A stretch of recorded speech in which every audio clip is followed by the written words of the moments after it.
a podermos compreender o que precisamos de Ti, Senhor. São momentos importantes e sei, Pai, que para vencermos o mundo precisamos do Espírito Santo. Ajuda-nos, Pai, nesse momento e que Tu seja a premissa, o primeiro de nossas vidas, Pai. Peço isso, ó Deus, em nome do Senhor Jesus Cristo. Amém e amém. Podem sentar, meus irmãos. Antes de entrar nesse contexto que Jesus está falando do fariseu, você percebeu que Jesus come com os fariseus, né? Muitas vezes nós temos dificuldade com algumas coisas.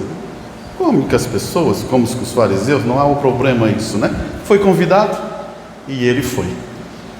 Mas eu queria só dar um relato antes, porque eu vou entrar depois em outros assuntos e eu só quero fazer a base para você estar sabendo disso. Nós pregamos alguns assuntos relacionados a datas, lembra de Israel, a data que Israel foi constituída nação, e sabemos que foi em 1948. Claro que você está sabendo que está tendo um bombardeio dos Estados Unidos com Irã, né? E Israel também está apoiando esse bombardeio, e está tendo um conflito lá, né? Um alto conflito. A que nível vai chegar? Só Deus também sabe, mas eu só queria colocar o que diz nas Escrituras. Eu queria entrar depois nisso, o que diz as Escrituras. Em 1948, Israel foi instituído nação. Então, a partir de agora, ela se institui nação. E se lembra quando eu falei da geração? Na Bíblia fala de gerações de 40 anos, de 60, de 70 e também pela sua robustez, chega até 80. Então, se você somar 1948 com 80 anos, vai dar uma data. Eu só vou deixar isso para guardar isso em suas mentes, né? Vamos ver se essa caneta está funcionando. Não.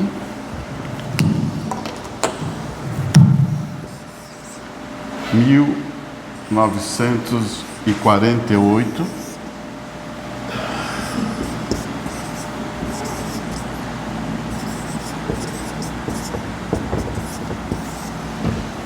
com 80, né?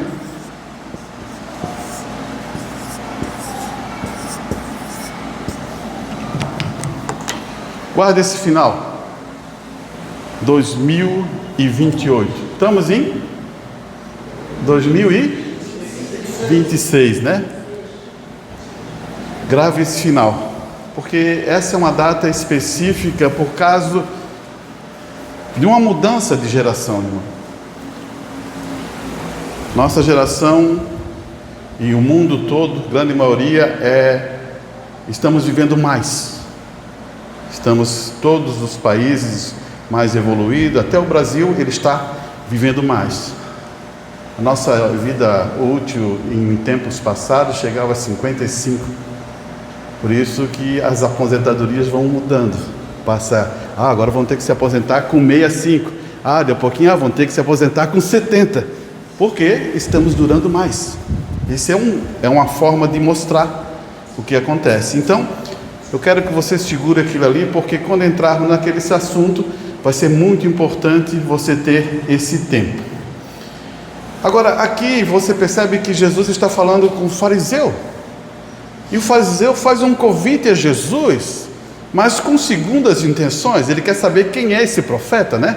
Tanto que ele já vai dizer assim, se ele soubesse que aquela mulher era uma pecadora, ele nem deixaria ela tocar nele, né? Ele já começou a tocar nisso. Mas o assunto meu não é esse. O meu assunto é uma coisa interessante, é uma questão de amor.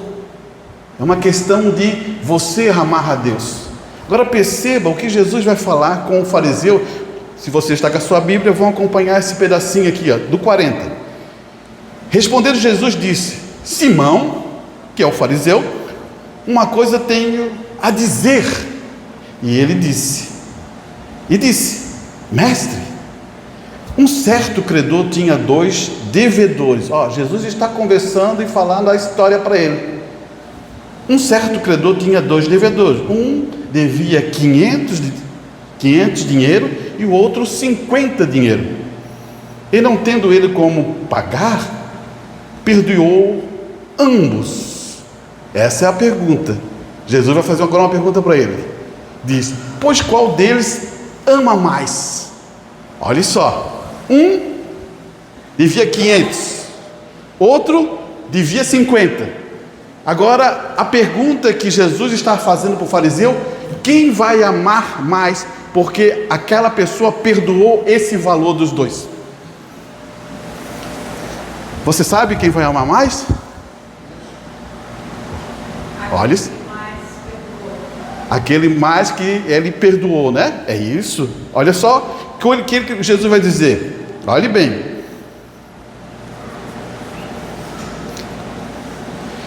(43) E Simão respondendo disse, né? Tenho para mim que é aquele que mais perdoou. E ele disse: julgaste bem. Jesus já falou assim, ó: julgaste bem. Você percebeu? Ele está querendo dar uma informação que o fariseu, é isso mesmo, fariseu, você julgou bem, porque aquela pessoa que estava em pecado, bastante pecado, e ela é perdoada, ela vai amar muito mais aquele que perdoou. E aquele que está com um pecadinho pequeno, ele acha, não, é só pouquinha coisa, ele vai amar menos. E aí nessa conjuntura que Jesus está explicando sobre finanças, sobre dinheiro, mas está explicando sobre o pecado. E olha que ele vai continuar dizendo assim, ó. Olhe bem, 44. E voltando-se para a mulher, disse Simão: vês tu esta mulher? Jesus está falando: entrei em tua casa e não me deste água para lavar os meus pés. Olha só Jesus falando com o fariseu: mas esta regou os meus pés com lágrimas e os enxugou com os seus cabelos. Não me deste ósculos, mas esta, desde que entrou, não tem cessado de beijar os meus pés. Ah, irmão, será que nós faríamos isso? Será que a gente faria isso mesmo? Será que nós hoje faríamos isso? Se você soubesse que tem um mestre estava ali, você faria mesmo isso? Ó, quão grande o pecado desta mulher! Você está percebendo uma coisa aqui? O quão grande o pecado desta mulher! Aqui eu quero referir isso para você.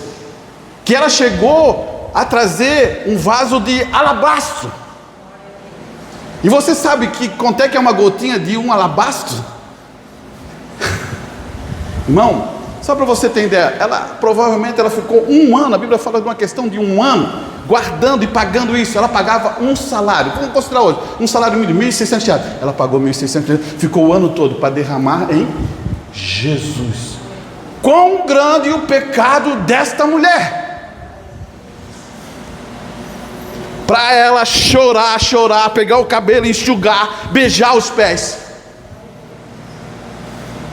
Tem vezes que nem beijamos nossos pés. Só estou dando uma referência a você, para você entender. Agora escute bem aqui.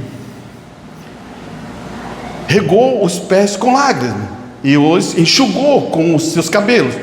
Não deste ósculo, mas essa, desde que entrou, não tem cessado de beijar os meus pés. Não me ungiste a cabeça com óleo, mas esta ungiu os meus pés com unguento. Por isso te digo que os seus, olhe só agora, escute, é Jesus falando. Por isso te digo que os seus muitos pecados lhe foram perdoados, porque muito amou. Irmão, amor é uma ação. Eu quero que você entenda: amor é uma ação. Você não pode falar que ama a Deus sem ação. Jesus está explicando isso. Fariseu, você me ama pouco, você não tem ação nenhuma. Você percebeu isso? Senta aí, vou dar-te um almoço. Você pensou? Venha comer na minha casa. Mas fariseu é rico, para quê?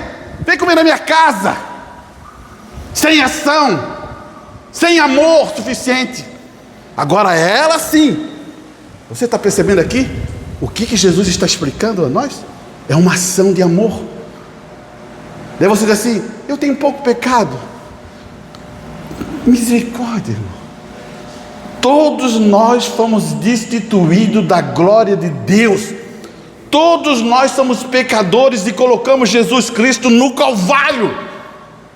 Ou você não colocou? Ou só fui eu que coloquei ele no Calvário? Porque eu coloquei ele no Calvário.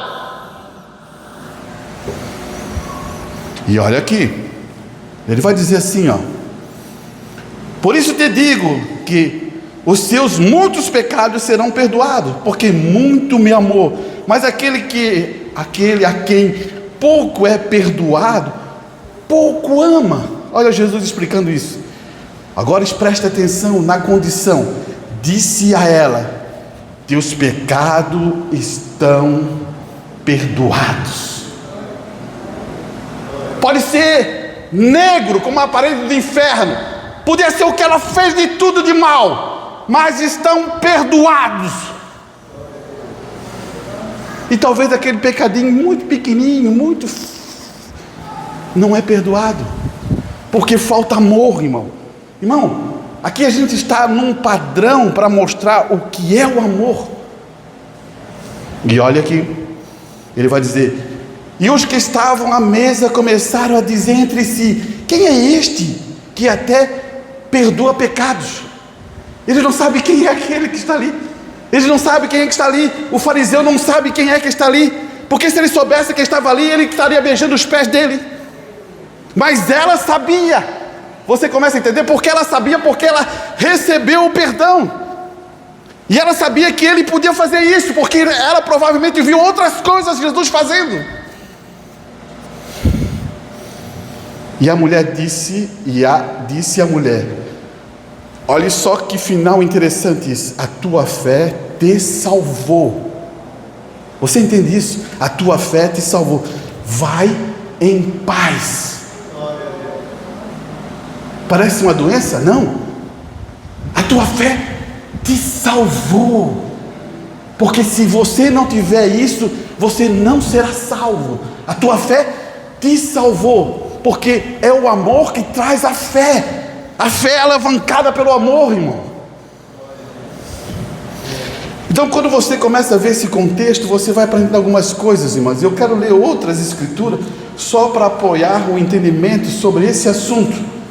Olhe bem, ele vai dizer assim, ó, você está aí? Você quer achar Gálatas capítulo 2, escritura muito conhecida também, do capítulo 20. Preste bem atenção, porque eu quero que você entenda o que é lei e o que é graça, porque senão você vai começar a limitar algumas coisas em sua vida, e você tem que entender isso muito claro.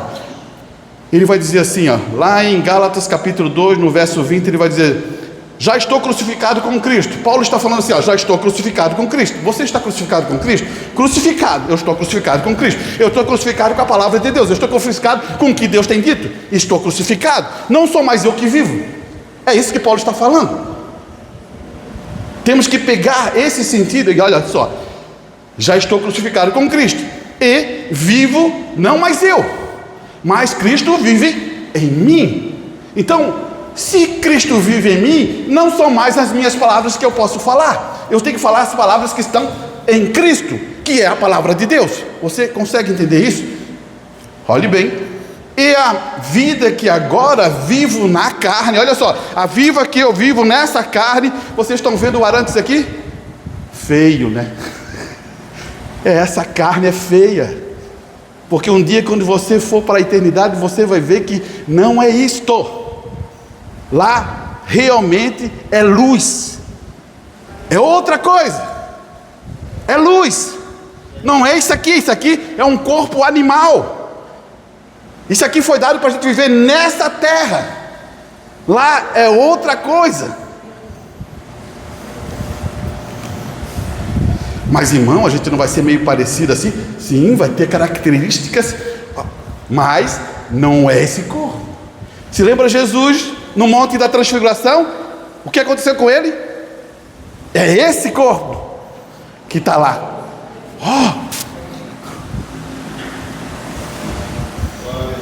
Olha aqui. E ele vai dizer assim, olha bem, pega isso aí, irmão. Ele vai dizer assim: a vida que agora vivo na carne, vivo na fé do Filho de Deus.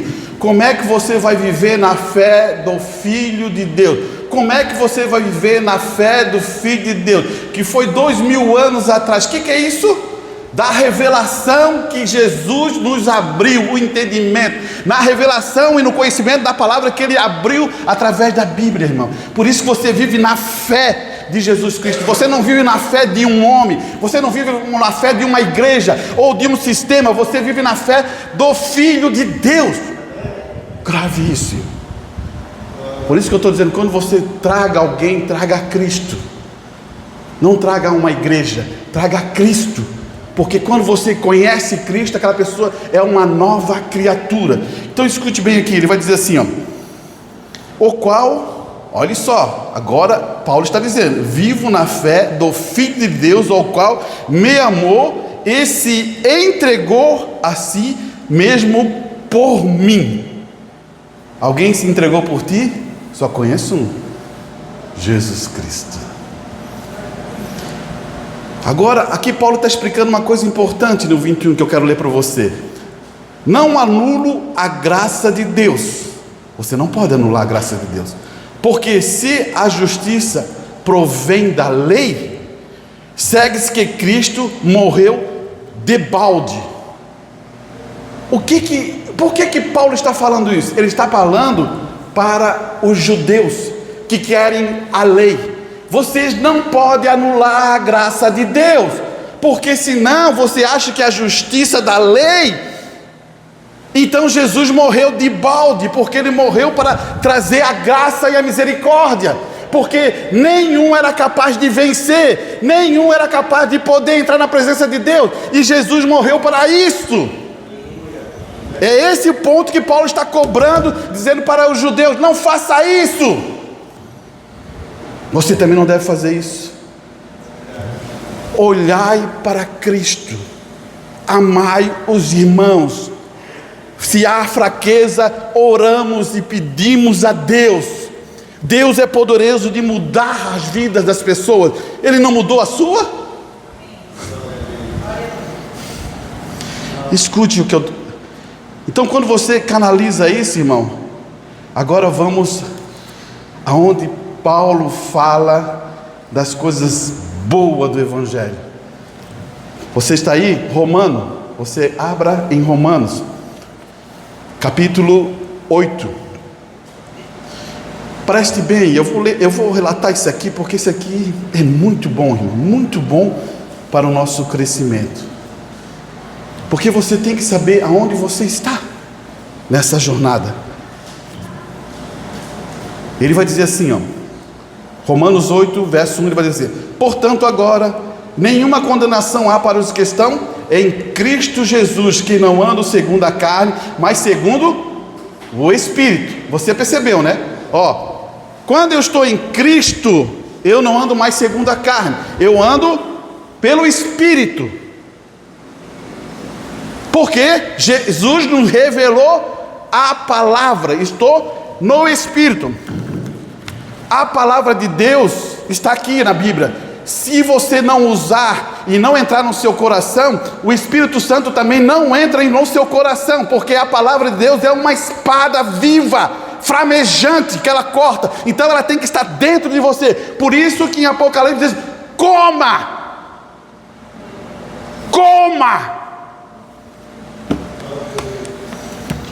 Olha aqui, olha só o Paulo falando: porque a lei do Espírito de vida. Irmão, isso não é a lei que foi colocada lá no passado para os israelitas, não. Essa aqui é a lei da vida, ó. Porque a lei do Espírito de vida em Cristo Jesus me libertou da lei do pecado da morte. Você entende? Existe uma lei do pecado da morte, e a lei que veio do céu mostra que eu estou em pecado, mas Jesus está dizendo: existe uma lei da vida. Aqui, escute, olha só que vai ter a mudança agora. Porquanto o que era impossível para a lei, você está percebendo?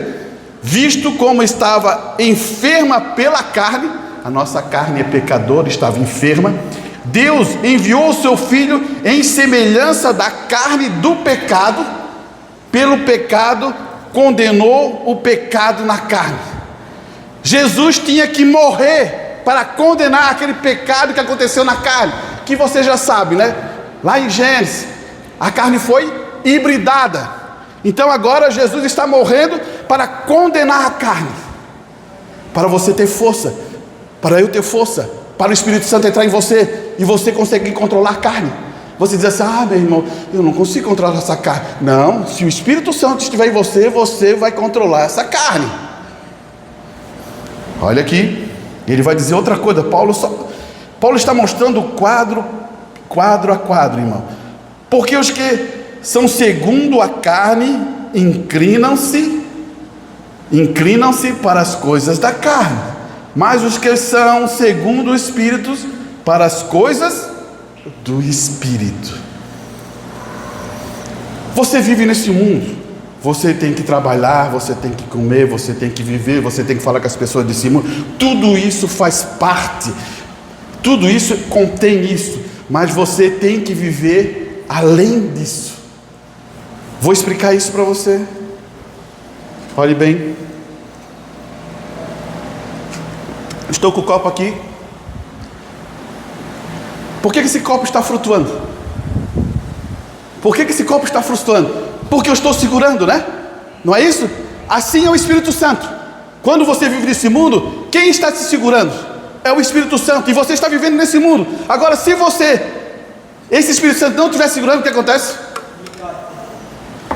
Nós afundamos no pecado. Então, nós precisamos do Espírito Santo nos segurando.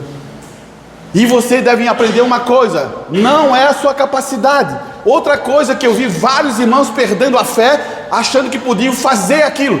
Daí eles viram, sabe o que? Fariseus. Se lembra do fariseu com pouco amor? Porque não, minha conduta é libada, minha conduta é certinha, ele não faz nada de errado. Não faz de errado aqui, mas dentro do coração está queimando o erro. Você entendeu o que é um fariseu? Um fariseu, aparentemente você olha assim: meu Deus, é um cristão maravilhoso, mas no coração está um monte de coisa ruim. Grave isso, porque não dependemos de nós. Eu não conquisto nada, eu só dou a liberdade para o Espírito Santo me controlar. Aprenda essa condição, irmão. Vamos aqui à frente. Ele vai dizer assim, ó: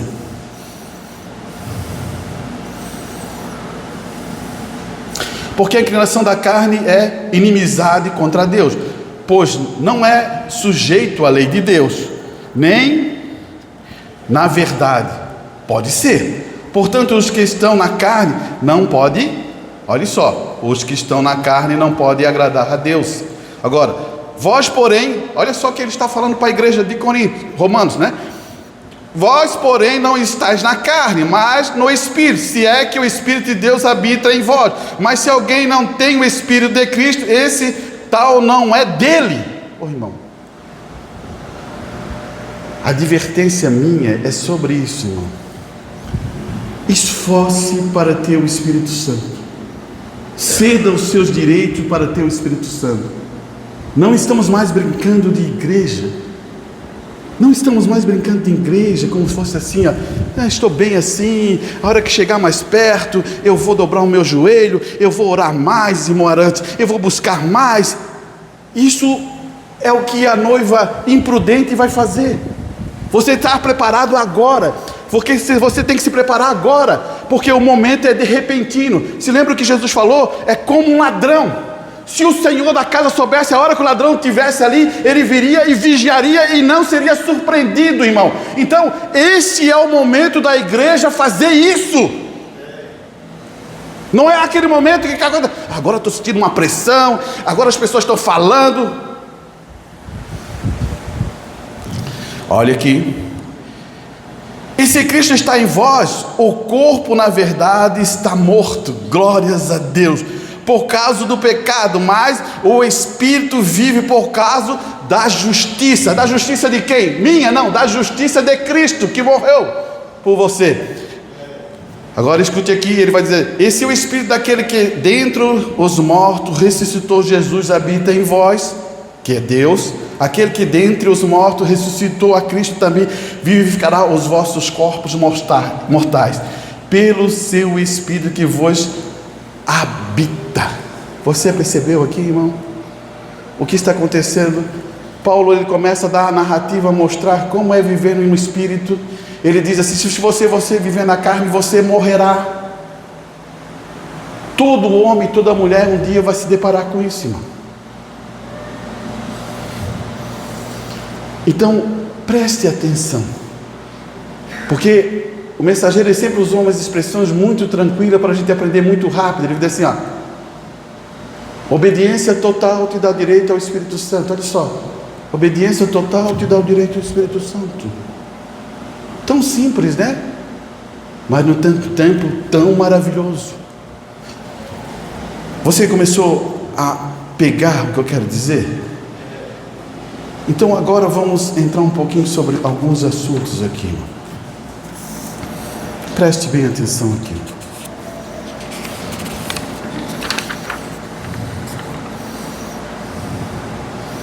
Perguntas e respostas.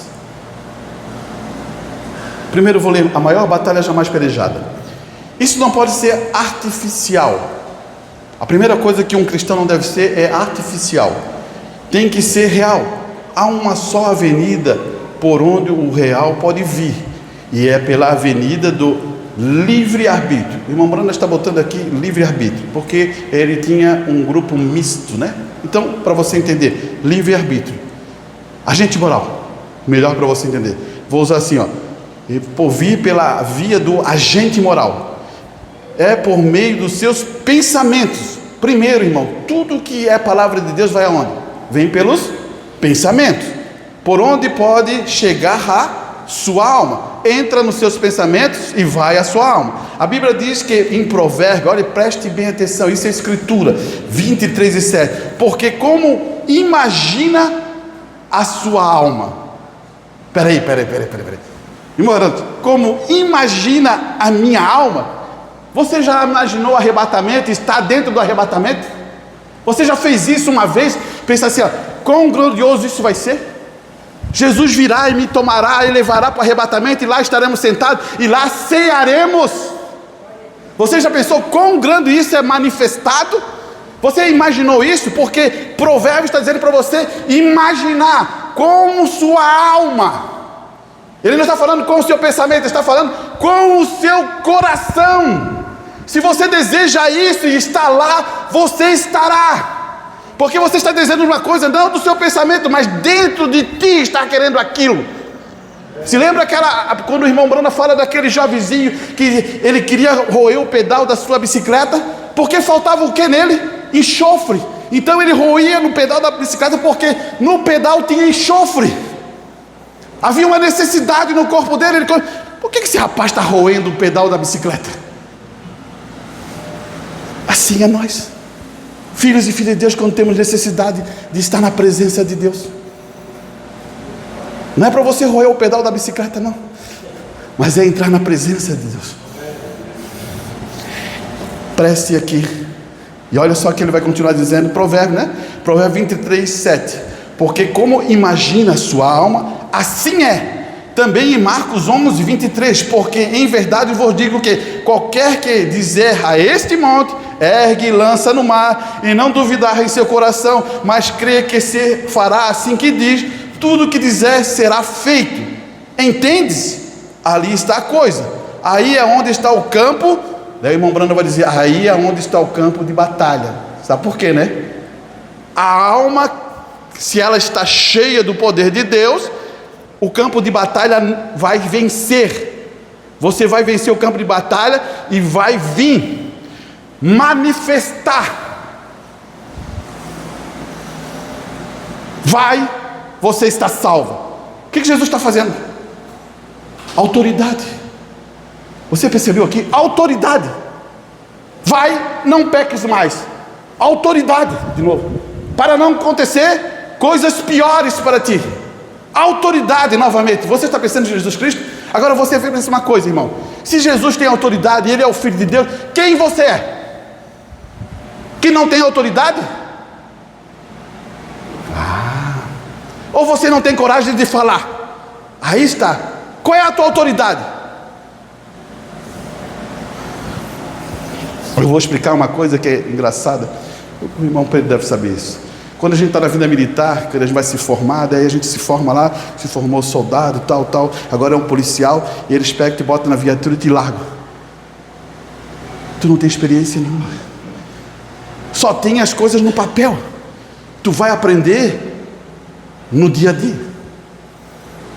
Tu tem as regras, tu tem a forma como agir, mas lá na rua, entre as pessoas má, é muito diferente. Tu tem que ter muito mais habilidade e saber ter um jogo de ação para conduzir, para não gerar um conflito maior.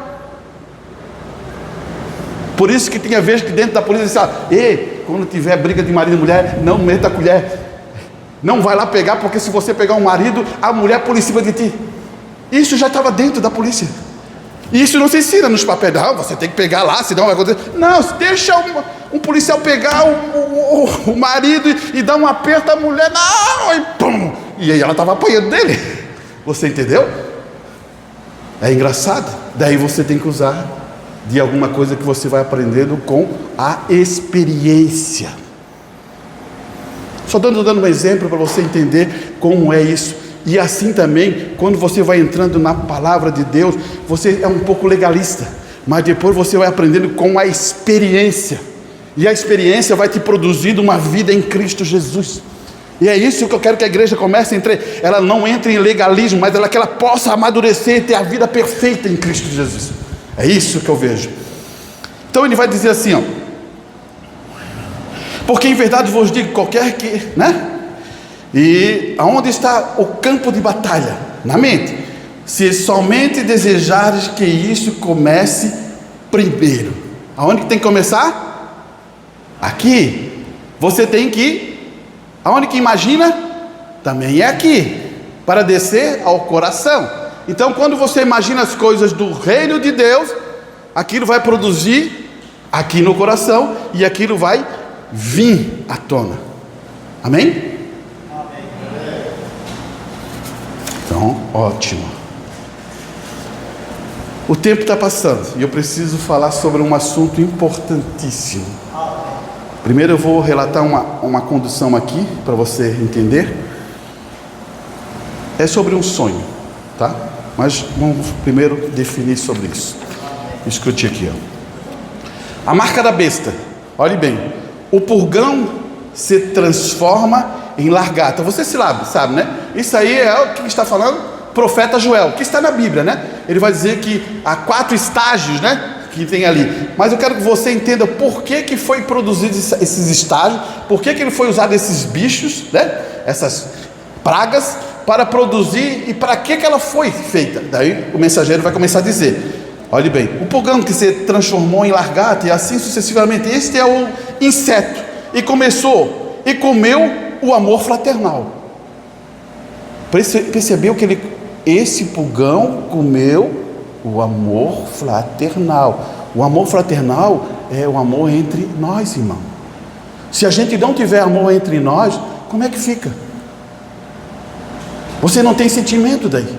A gente tem que ter amor entre nós. Pegando a Bíblia e substituindo por algo mais. E eu mostro as 4 coisas principais. Eu provo através da Escritura as coisas que ele comeram, o ensinamento da verdadeira palavra de Deus. Comeram. Esse comeram o ensinamento verdadeiro da palavra de Deus. O amor fraternal, comeram, que Paulo diz, já começou em 1 Coríntios 13. Todas aquelas coisas que eles comeram, simplesmente comeram. A igreja até o toco. Você entende agora por que é esse processo? A igreja foi comida até o toco. Tu não vê folha, tu não vê fruto, tu não vê nada, só vê o toco. A raiz está debaixo ali, mas está viva. Graças a Deus que está viva. Porque olhe bem o que vai acontecer aqui, ó. Mas ele diz: quem disse? O irmão Brando está falando assim, ó. E ele disse: eu restaurarei, diz o Senhor. Isto aí é correto. Quem restaura? Não é o homem, graças a Deus. Não é uma igreja, graças a Deus. É o próprio Deus que diz que restauraria. Então, se Ele diz, tem que acontecer, irmão. Essa é a nossa convicção da palavra de Deus. Se Ele diz, vai vir isso novamente. O amor fraternal vai voltar. O ensinamento tem que chegar. Você entendeu? Porque não é uma promessa vaga, não é uma promessa de um homem, é uma promessa de Deus. E isso é muito bom.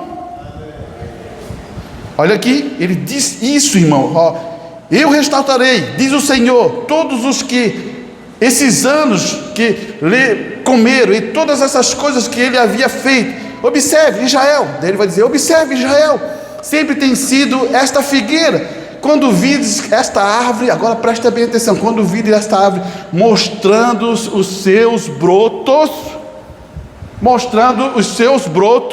o que? A geração que viste em Israel se tornando uma nação,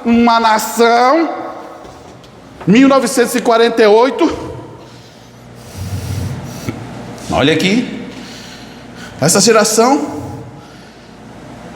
broto, ó, que essa geração que viste Israel se tornando uma nação, aquela geração não passará até que tudo seja cumprido. Isso é escritura. Então você está escutando Deus falar, dizendo assim, ó, essa geração que viu Israel nascer, você viu, eu também estou vendo, e a data está ali, ó, é uma nação agora. E o que Jesus está falando? Não passará até que tudo seja cumprido. Essa geração tem que ver, você está vendo. Observe, ó, não vê você? Isto, olhe para eles aqui. Agora, Deus sempre teve que guiar os judeus. Deus sempre teve que guiar os judeus, interessante, né? Ele nunca tiveram o Espírito Santo. Os judeus nunca tiveram o Espírito Santo. Interessante, né? Agora escute o que ele vai dizer agora para nós. Muitos deles nem mesmo criam em seus profetas. Muitos dos judeus não criam nos seus profetas, porque senão eles iam crer em Jesus Cristo. Por isso que eles renegaram e crucificaram eles, seus mensageiros, e ele teve que guiá-lo. E é isso que ele tenta, e é isso que ele terá que ser para a igreja. Agora está falando, ó, para a igreja gentia, ele terá que romper. Presta bem atenção para você não se confundir. Agora o que o mensageiro está dizendo, ele está dizendo assim, ó, agora Deus tem que vir para a igreja. Para o que? Ele terá que romper as barreiras denominacionais. As barreiras denominacionais, irmãos, são os homens que fazem, principalmente os líderes. Sabe por quê? Muito líder tem medo de perder o seu rebanho, porque falta de instrução. Irmão, um líder tem medo de que ensinou o seu rebanho, amadureceu o seu rebanho e quer que ele receba o Espírito Santo, e ele tem medo de perder. Estamos começando a deixar o comunismo nos corromper. Aqui que o irmão Bruno está falando não é comunismo de política, não, é comunismo de um espírito. É um espírito que está no mundo todo. Não tem a ver com política. Não sei se você vai entender isso. Talvez outro dia eu abro isso para você entender. É um espírito. É a mesma coisa que o espírito da era de Laodiceia. Qual é o espírito da era de Laodiceia? Morno. Você entende? O espírito da era de Laodiceia é morno. E você vai dizer assim, não é, irmão, é fogo. Se a própria escritura diz que é morno, né? Então, Olha aqui, ele vai dizer assim, ó.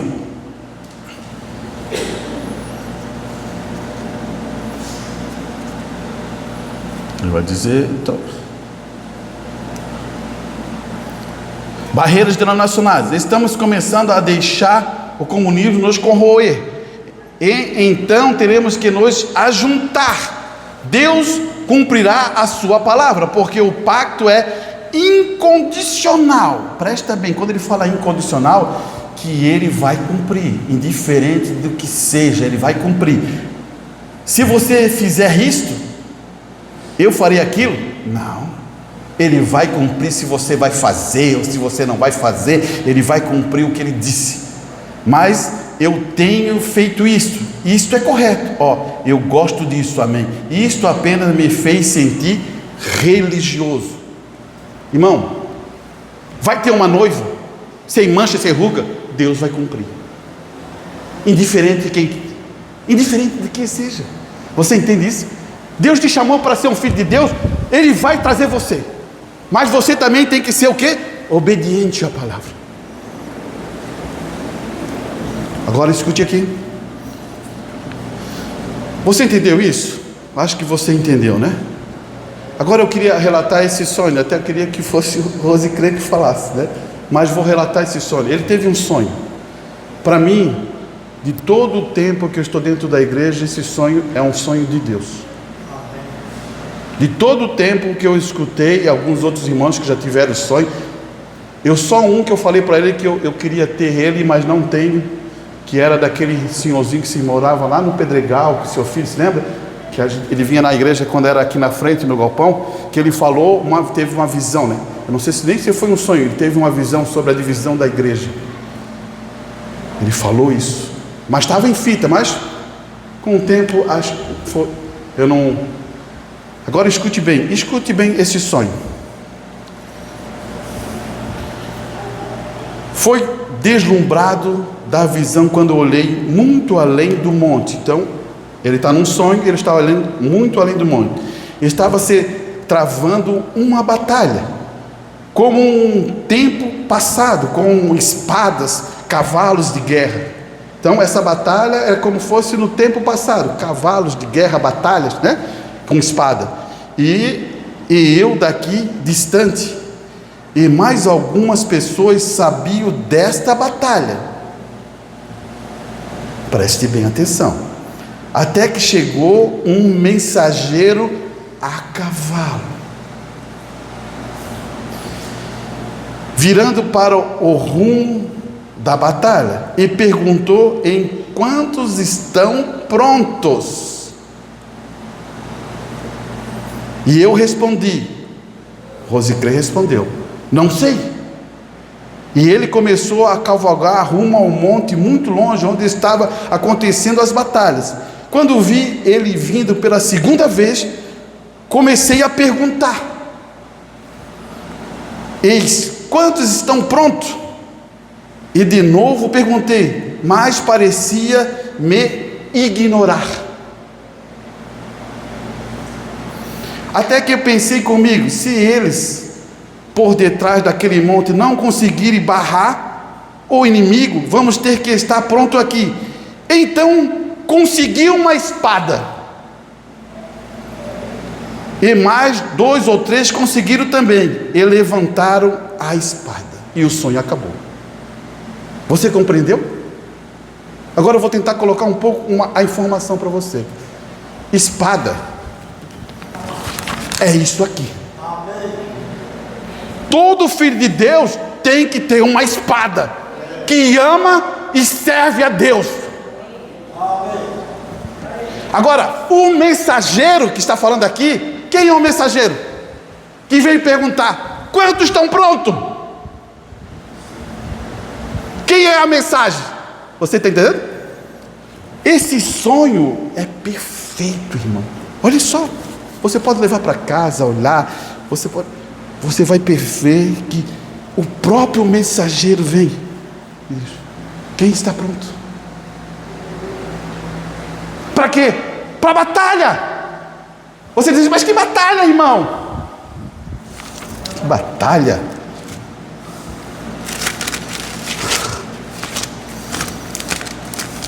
A gente não veio aqui não veio para piquenique, irmão. Se você acha que você veio para piquenique, você está perdido. A gente veio para ser soldado de Cristo. Isso sempre foi assim. Olhe bem aqui, ó. Amados, olha só, é Judas. Por que o livro de Judas está bem na frente do Apocalipse? Por que ele está ali? Uma folhinha só. Você acha que é porque foi colocado? Isso aí foi colocado porque, por coincidência, irmã. Olhe bem a expressão, amados, procurando escrever com toda diligência acerca da salvação comum. Uma salvação comum. O que é salvação comum? É a salvação que você passa a Jesus Cristo, ele reconhece a Jesus Cristo, ele pode ser salvo com isso. É só uma salvação comum, não tem herança, mas é uma salvação. A vida estaria com ele. Mas olha só o que Judas vai dizer: tive por necessidade de escrever, a exortar, a batalhar pela fé que uma vez foi dada aos santos. Agora está falando para quem? Aqueles que são santos, que são herdeiros, que são filhos de Deus, que vão lutar a batalha. Ele não está falando para soldado comum, não. Ele está falando para soldado de fileira. Você está vendo? E agora escute aqui. Vamos pegar esse pedacinho. Foi deslumbrado da visão quando olhei muito além do monte. Quer dizer que a batalha estava além do monte. Estava se travando uma batalha, como um tempo passado, como a espada e cavalos de guerra. E eu daqui distante.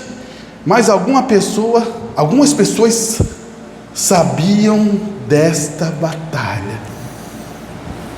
Você sabe dessa batalha?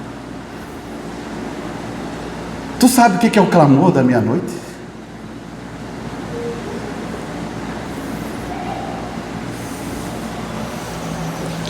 Tesalonicenses fala assim, ó, que é um alarido, né? Você sabe como que é um alarido? Daí você sabe, alarido é uma mensagem, irmão. Alarido é um grito. Não é só uma mensagem. Alarido é um grito. Interessante, né? É um grito. É um grito. Eu podia usar um grito assim, ó: sai dela, povo meu! Sai dela, povo meu! Porque senão vai correr com todas essas pragas que virão a elas. Você pensa que é uma brincadeira, né? Por isso que eu falei que esse sonho pode levar você e perceber isso. Veio de Deus. Olha aqui, ele vai continuar dizendo: até chegar um mensageiro a cavalo. Um mensageiro a cavalo.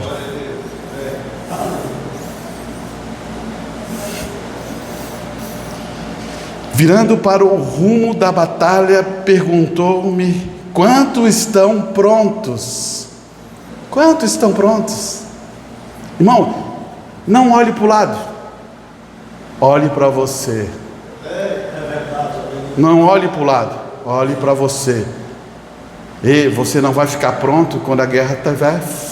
Não, você está pronto agora, você se tornou um soldado. Virando para o rumo da batalha, perguntou: quantos estão prontos? E eu respondi: não sei. Está vendo?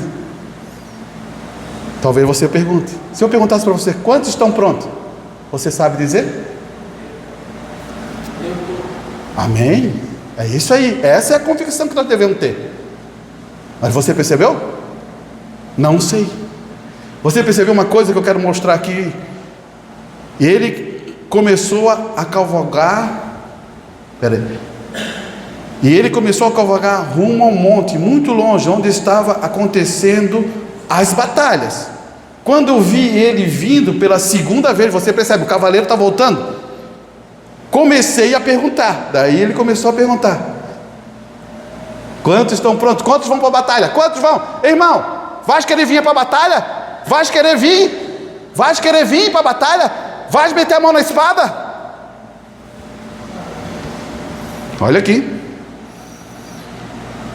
Daí olha o que acontece, irmão. Eis que quando estão...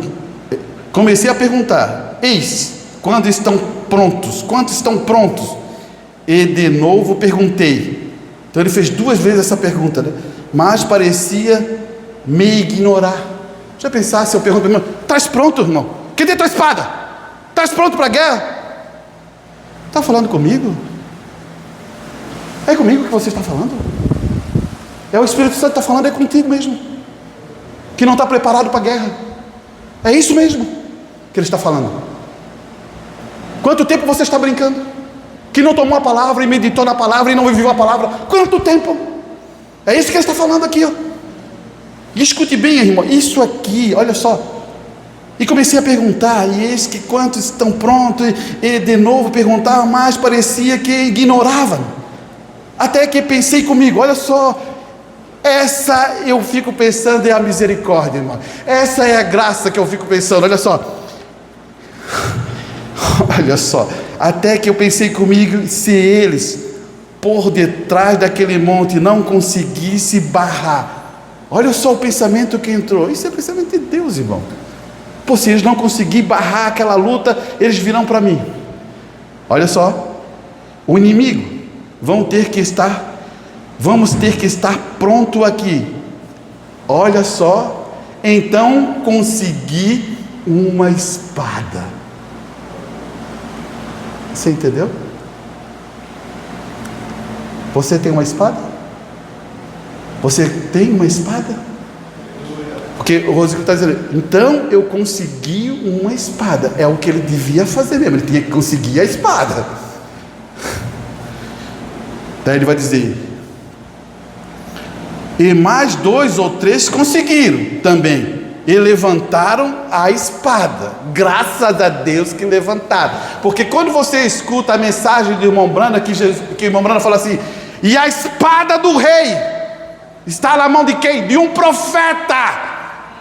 A espada do rei, não é uma espada daquele ali, não, a espada do rei, que é o poder da palavra manifesta de Deus, irmão, está na mão de um profeta.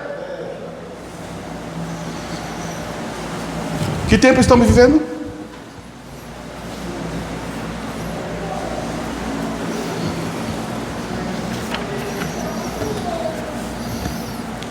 Essa é uma advertência.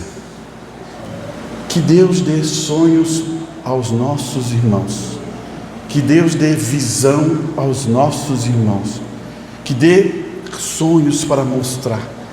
Por isso que eu falei para você, esse foi o único sonho em toda a minha vida cristã que realmente ele é perfeito. Que eu li, eu sei que no irmão Brana tem várias mensagens, que vários irmãos com sonhos verdadeiros, que o irmão relata, o irmão Brana vai relatando, mas eu estou falando de nós,